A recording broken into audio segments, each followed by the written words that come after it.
আসসালামু আলাইকুম, আমি মোহাম্মদ মেহেদী হাসান। আজকে তোমাদের সামনে এসেছি কেমিস্ট্রি এবং অন্যান্য সাবজেক্টের খুব সহজেই কি করে আমরা প্রিপারেশন নিতে পারি ফর অ্যাডমিশন। আমাদের যে কোনো বিশ্ববিদ্যালয়ে প্রিপারেশন নেওয়ার জন্য কেমিস্ট্রিটা খুব ইম্পর্টেন্ট। কেমিস্ট্রি যে কোনো ইউনিভার্সিটিতে আছেই, হয়তো বায়োলজি ম্যাথের মধ্যে অল্টারনেট হতে পারে, বাট কেমিস্ট্রি আর ফিজিক্সটা থাকবেই। যেহেতু অ্যাডমিশনে কেমিস্ট্রির গুরুত্ব খুব বেশি, সেজন্য আমাদের কেমিস্ট্রিটাকে খুব ভালোভাবে আয়ত্ত করতে হবে। ঠিক আছে, এই আয়ত্ত করার জন্য আমাদের কিছু স্ট্র্যাটেজি দরকার। এই ভালোভাবে আয়ত্ত করার জন্য আমাদের কিছু স্ট্র্যাটেজি দরকার। এই স্ট্র্যাটেজিগুলো আমরা যদি ভালো করে খেয়াল করি, তাহলে আমরা দেখবো যে কিছু কমন বিষয় যদি মেনটেন করা যায়, তাহলে এই অ্যাডমিশনের প্রিপারেশনটা খুব স্ট্রং হয়। তোমাদের অ্যাডমিশনের প্রিপারেশনের জন্য 7টা স্টেপ নিয়ে এসেছি। Admission preparation with 7 step. এই 7টা স্টেপ যদি প্রপারলি মেনটেন করে প্রিপারেশন নেওয়া যায়, তাহলে খুব সহজেই কেমিস্ট্রিতে খুব ভালো মার্ক গেইন করা যাবে। ফার্স্ট স্টেপে দেখো, আমি বলেছি read the question bank.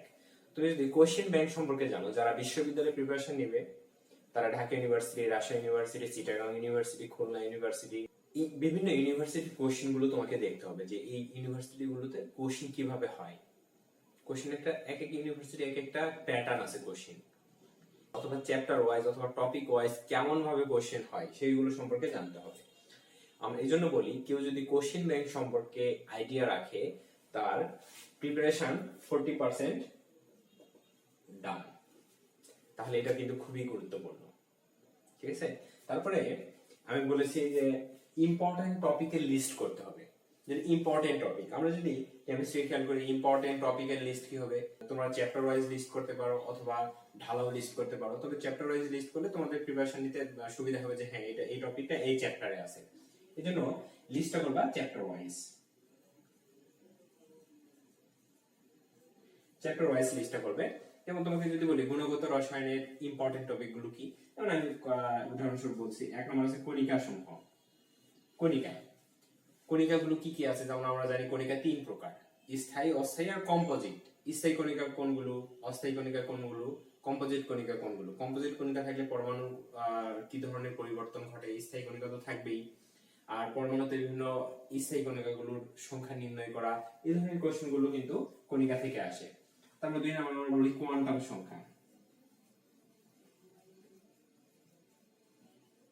Quantum সংখ্যা, আমাদের কোয়ান্টাম সংখ্যা থেকে কিন্তু সবচেয়ে বেশি কোশ্চেন হয়।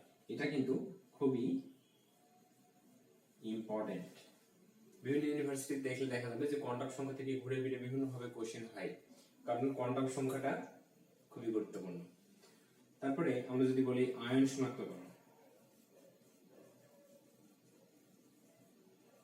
আয়ন শনাক্তকরণ থেকে যেমন সোডিয়াম আয়ন কি করে শনাক্ত করতে হয়, পটাশিয়াম আয়ন কি করে শনাক্ত করতে হয়, অ্যামোনিয়াম আয়ন কি করে শনাক্ত করতে হয়, এই ধরনের আয়রন 2+, আয়রন 3+, বিভিন্ন রকম আয়ন শনাক্তকরণটা আসে। হতে পারে সেটা রাসায়নিক বিশ্লেষণ পদ্ধতিতে, হতে পারে শিখা পরীক্ষায়,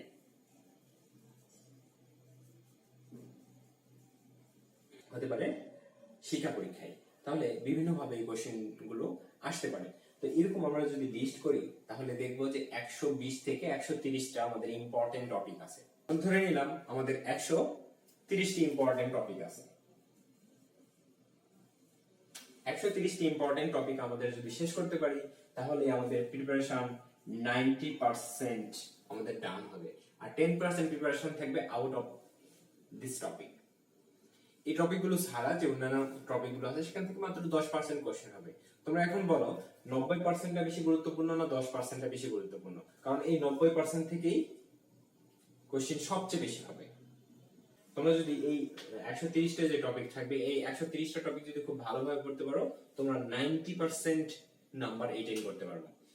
তাহলে তোমাদের এই টপিকগুলো আগে গুরুত্বপূর্ণ, তারপরে যে টপিক ছাড়া অন্যান্য যে বিষয়গুলো আছে সেগুলো তোমাদের দেখতে হবে, ওটা লেস ইম্পর্টেন্ট।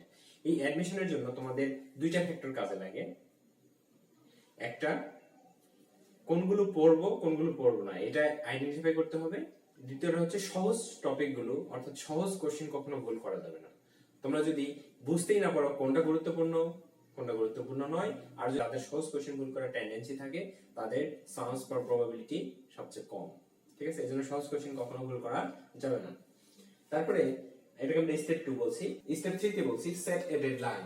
তুমি এই যে 130টা টপিক পেয়েছো, তাকে একটা ডেডলাইন তৈরি করো যে আমি এত দিনের মধ্যে শেষ করব। ধরো তোমার পরীক্ষা হবে নভেম্বরে, তুমি অ্যাডমিশন প্রিপারেশন শুরু করেছো জুলাই থেকে, তাহলে জুলাই, আগস্ট, সেপ্টেম্বর, অক্টোবর 4 মাস তোমার থাকবে। 4 মাস মানে 120 দিন। তাহলে 120 দিনে তোমাকে 130টা টপিক শেষ করতে হবে। 120 দিনের মধ্যে তুমি বিভিন্ন ভাবে অকেশন, ছুটি, ঈদ, এই বিভিন্ন ভাবে তোমার দেখবে যে 1 মাস চলে যাবে। তাহলে তোমার 3 মাস সময় থাকবে, অর্থাৎ 3 30 90। তোমাকে 90 দিনের মধ্যে এটা শেষ করতে হবে। তুমি মনে রাখো তোমার টার্গেট হচ্ছে 3 মান্থে শেষ করা। 3 মান্থ বা 90 ডেজ। তোমাকে 90 দিনের মধ্যে 130টি টপিক শেষ করতে হবে। তাহলে তুমি কিভাবে শেষ করবে সেটা তুমি একটা সলভ করে নাও যে আমি একদিনে এই টপিকগুলো আমি একদিনে শেষ করতে পারবো।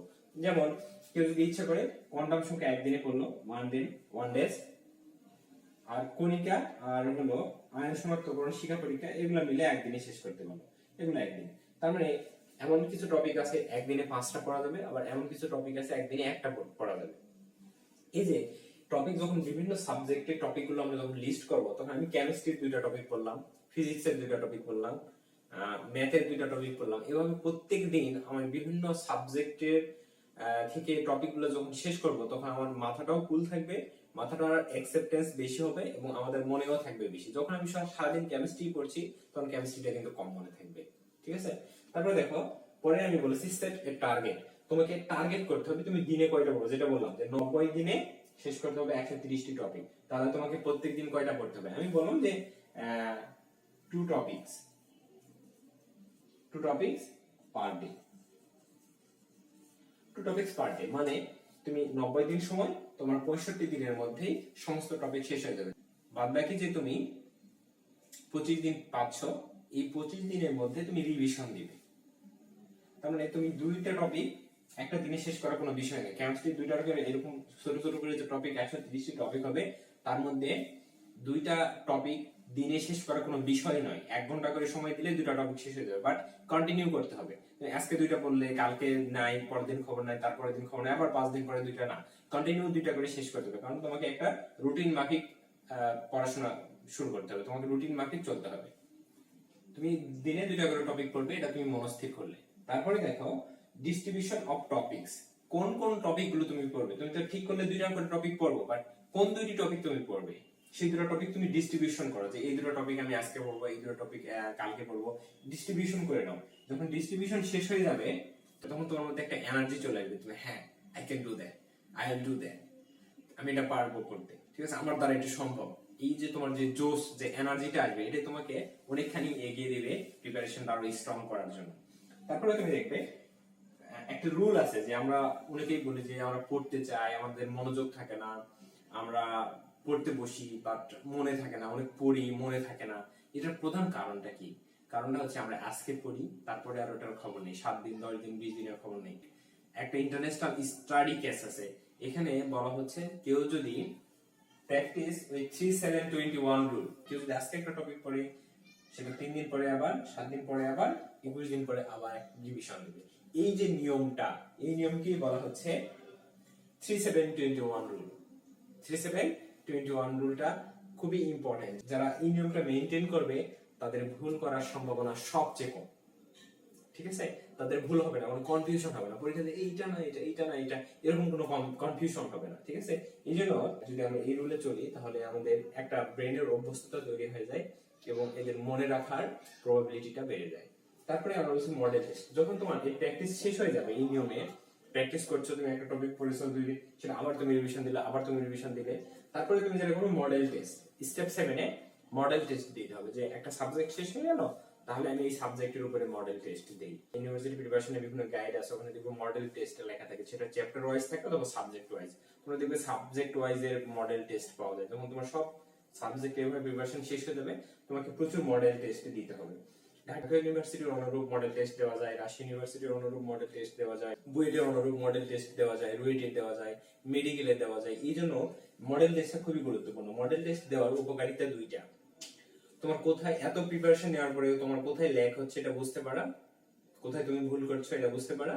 আর দ্বিতীয়টা টাইম কনজিউমিং, তুমি কেমন টাইম তোমার লাগছে তুমি অ্যানসার করার পরে তোমার টাইম বেঁচে যাচ্ছে না, তোমার শেষ হচ্ছে না টাইমে, তাহলে তোমার দুইটা উপকারিতা কিন্তু তুমি পেয়ে যাওয়া। প্রথমেই তুমি টাইম মেনটেন করতে শিখবা, তুমি কোথায় ভুল হচ্ছে এটা তুমি ওভারকাম করে নিতে পারবা। কেউ উড়ে প্রিপারেশন দিল আর মডেল টেস্ট দিল না, সে কিন্তু টাইম কনজিউমিং এর দিকে, সে কিন্তু সময়ে সময়ে কিন্তু তার এক্সাম শেষ করতে পারবে না। আরেকটা যেটা, সে সহজ কোশ্চেন ভুল করে চলে আসবে। মনে রাখবে, আমি আবারও বলছি, সহজ কোশ্চেন ভুল করলে তার চান্স পাওয়ার সম্ভাবনা সবচেয়ে কম, কারণ সহজ কোশ্চেন অন্যরা ভুল করবে না, তুমি ভুল করছো। বাট কঠিন কোশ্চেন তুমি ভুল করে আসতে পারো, কারণ এটা কঠিন, অনেকের কাছেই কঠিন, বাট সহজ কিন্তু অনেকের কাছে কঠিন নয়। সহজ কঠিন যদি ভুল করো তাহলে চান্স পাওয়ার সম্ভাবনা সবচেয়ে কম। মাইন্ডি, তাহলে আমরা যদি এই 7টা স্টেপ খুব ভালোভাবে মেনটেন করি, তাহলে আমাদের যে কোনো সাবজেক্টের প্রিপারেশন খুব সহজেই নেওয়া যাবে। তো বেস্ট অফ লাক তোমাদের জন্য। আমি আশা করি তোমরা পরীক্ষায় খুব ভালো করবে এবং জীবনে সফল কাম হও। ইউনিভার্সিটি তোমাদের পছন্দের কোন একটা সাবজেক্ট নিয়ে টিএসসি চত্বরে, আমচত্বর, লিসি চত্বর, বিভিন্ন চত্বরে আড্ডা দিয়ে জীবনকে মুখরিত করো। আর ইউনিভার্সিটি থেকে অসংখ্য অসংখ্য জ্ঞান অর্জন করো এবং নানান দিকে তোমরা ছড়িয়ে পড়ো। এই আশায় তোমাদের থেকে বিদায় নিচ্ছি। আল্লাহ হাফেজ, ভালো থেকো সবাই।